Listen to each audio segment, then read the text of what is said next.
नमस्कार दोस्तों, AB classes YouTube channel में आप सभी का स्वागत है। आज का सब्जेक्ट है एडवांस मैन्युफैक्चरिंग प्रोसेस और आज हम लोग इस सब्जेक्ट में समझेंगे वर्टिकल मशीन सेंटर।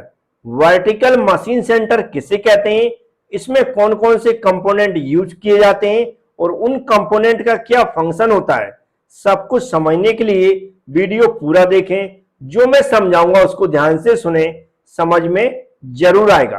तो चलते हैं, स्टार्ट करते हैं। अब आप लोग ध्यान से सुनेंगे। सबसे पहले हम लोग समझेंगे वर्टिकल मशीनिंग सेंटर किसे कहते हैं।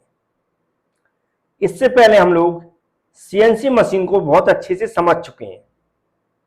तो जो सीएनसी मशीन है उसमें हम लोग जो स्पिंडल का यूज करते हैं, यहां पर लिखा जो स्पिंडल, सीएनसी मशीन के अंदर जो स्पिंडल का हम लोग यूज करते हैं वह जहां पर लगा रहता है और जिस पोजीशन में लगा रहता है उसके आधार पर मशीनिंग सेंटर को डिफाइन किया जाता है। यदि किसी सीएनसी मशीन के अंदर जो हमारा स्पिंडल है ये वर्टिकल पोजीशन में लगा हुआ है, कैसा लगा हुआ है, वर्टिकल पोजीशन में, तो उसको हम लोग क्या बोलते हैं, वर्टिकल मशीनिंग सेंटर बोलते हैं। जैसे कि आप इस डायग्राम में देख सकते हैं, ये जो स्पिंडल है यहां पर आपको दिख रहा है, ये ऐसा लगा हुआ है, इसको हम क्या बोलते हैं, वर्टिकल पोजीशन। इसको हम लोग क्या बोलते हैं, वर्टिकल पोजीशन बोलते हैं। तो यहां पर इस मशीन में ये जो स्पिंडल किस पोजीशन में लगा हुआ है, वर्टिकल पोजीशन में लगा हुआ है, इसलिए इस मशीन को हम लोग क्या बोलेंगे, वर्टिकल मशीनिंग सेंटर बोलेंगे। उम्मीद है आपको समझ में आ गया होगा। ये जो डेफिनेशन लिखी हुई है इसको मैं पढ़ के सुना देता हूं, समझा देता हूं। लिखा हुआ सीएनसी वर्टिकल मशीनिंग सेंटर एक प्रकार का computer numerical control vertical machining centre है जिसे वर्टिकल ओरिएंटेड स्पिंडल है, देखिए क्या लिखा, स्पिंडल है।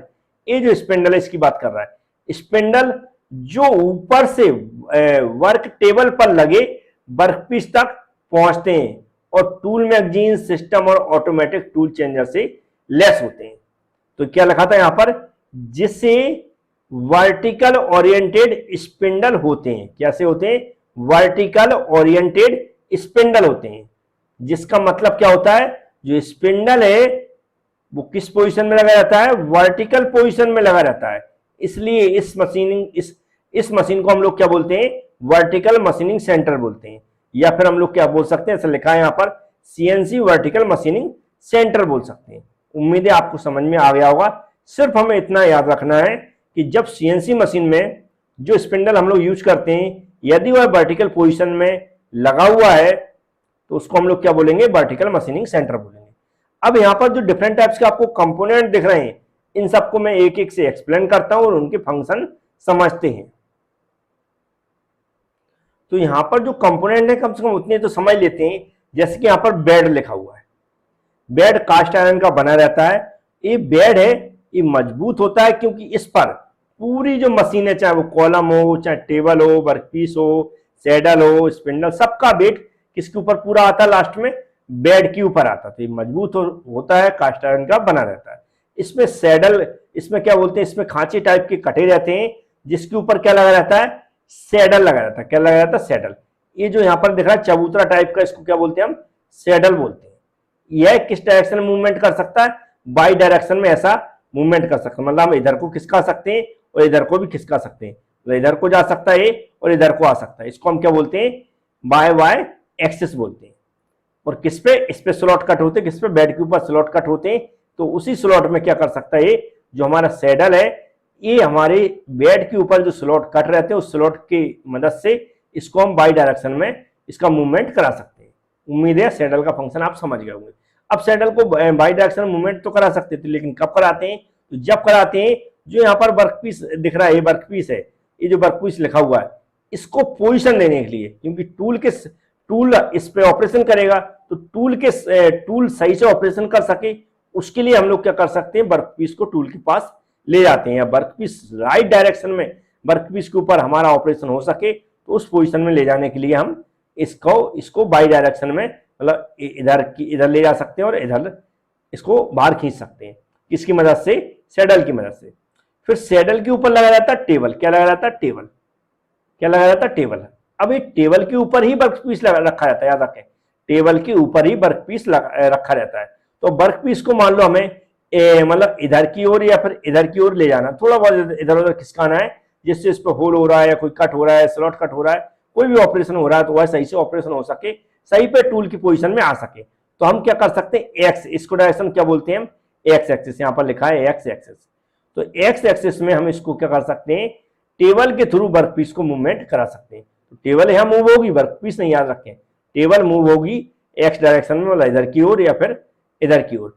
तो टेबल की सहायता से हम वर्कपीस को पोजीशन में ले जा सकते हैं, लेकिन किस किस डायरेक्शन में, एक्स एक्स डायरेक्शन में। तो ये भी आप फंक्शन समझ गए होंगे, ऊपर वर्कपीस रखा है, वर्कपीस मतलब जिसमें हमें ऑपरेशन करना है। फिर यहाँ पर आपको कॉलम दिख रहा होगा, क्या लिखा, कॉलम। कॉलम हमारा जो ऊपर सैडल है इसके ऊपर ही माउंटेड रहता है, या कह सकते हैं पूरा बेड और सैडल के साथ माउंटेड रहता है वर्टिकल दिशा में। ये जो वर्टिकल पूरा आपको दिख रहा है, ये क्या है, हमारा कॉलम है। और कॉलम भी मूवमेंट कर सकता है, लेकिन किसमें, जेड डायरेक्शन में। यहाँ पर लिखा, मतलब कॉलम को हम थोड़ा ऊपर को ले जा सकते हैं और थोड़ा नीचे भी ला सकते हैं, ऊपर नीचे ले जा सकते हैं कॉलम को, जिसे हम कौन सी डायरेक्शन बोलेंगे, जेड डायरेक्शन बोलेंगे। जेड डायरेक्शन में कॉलम का भी मूवमेंट करा सकते हैं। फिर कॉलम के साथ मोटर अटैच रहती है, स्पिंडल अटैच रहता है। स्पिंडल यहाँ पर मेन है, क्योंकि हॉरिजॉन्टल मशीनिंग सेंटर को हम इसी स्पिंडल की सहायता से डिफाइन करते हैं। तो ये स्पिंडल है यहाँ पर वर्टिकल दिशा में लगा हुआ है। अब इसमें जो वर्टिकल दिशा में लगा है, तो ये कैसा मूव करेगा, ऐसा मूव कर सकता है, ऐसा चक्कर चक्कर लगा मूव करेगा। तो इसमें हम अगर किसी में मिलिंग मशीन है तो इसमें क्या करेगा, या कटर लगाते हैं यहाँ पर, और हमारी नॉर्मल ड्रिलिंग मशीन है तो इस पर हम क्या टूल एक अटैच करेंगे, और वह क्या करेगा, जो भी होल करना है या कोई अदर ऑपरेशन है उसके थ्रू करा लेंगे।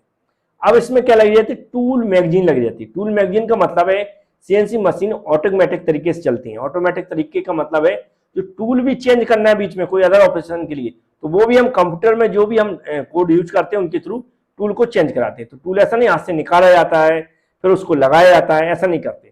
एक मैगजीन होती है, मतलब कह सकते हैं टूल का पूरा बॉक्स टाइप का रहता है, जिसमें सभी टूल अटैच रहते हैं, और उस मैगजीन को हम घुमा घुमा कर टूल की पोजीशन में टूल की पोजीशन दे सकते हैं, जिससे हम क्या कर सकें, उस टूल का यूज कर सकें वहां से निकाल के।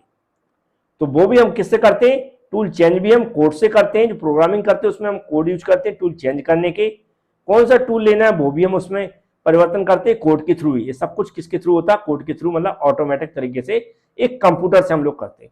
इसलिए इसमें मैगजीन का यूज किया जाता है, जिसमें सारे टाइप के टूल लगे रहते हैं, और वहां से टूल मशीन ऑटोमेटिक तरीके से ले लेती है।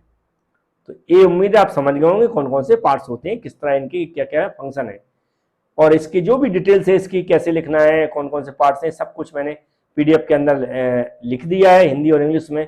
जो भी स्टूडेंट हमारे एबी क्लास एप्लीकेशन से स्टडी कर रहे हैं, सब्सक्रिप्शन ले चुके हैं, तो वीडियो के साथ भी पीडीएफ अटैच कर दी मैंने, और जो पीडीएफ कोर्सेस है उसमें भी मैंने पीडीएफ अटैच कर दी है।